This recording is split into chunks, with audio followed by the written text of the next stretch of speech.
ఈ ముగ్గురు కూడా నీతిమంతులుగా ఉన్నారు. ఎలా నీతిమంతులుగా ఉన్నారు?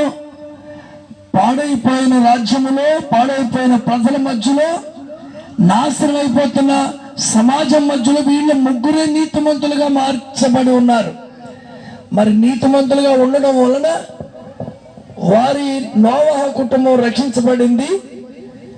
నీతిమంతుడిగా ఉండడం వలన యోబు కుటుంబము రెండంతల ఆశీర్వాదం పొందుకుంది.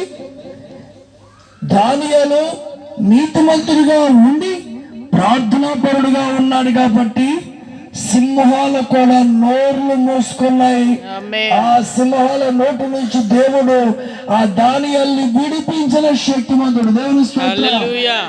అందుకే నీతి తప్పకూడదు, నీతి పనులు చేయకూడదు. నేను సపరేట్, డిఫరెన్స్. దేవుని పిల్లలను గుర్తుపెట్టుకోండి. అందరిలా జీవించడం, అందరిలా మాట్లాడడం, అందరిలా గొడవలు పడడం, అందరిలా కేకలేసుకోవడం, గంతులు వేయడం కుదరదు. నీ భక్తి వ్యర్థం అయిపోద్ది, నీ జీవితం నాశనం అయిపోద్ది.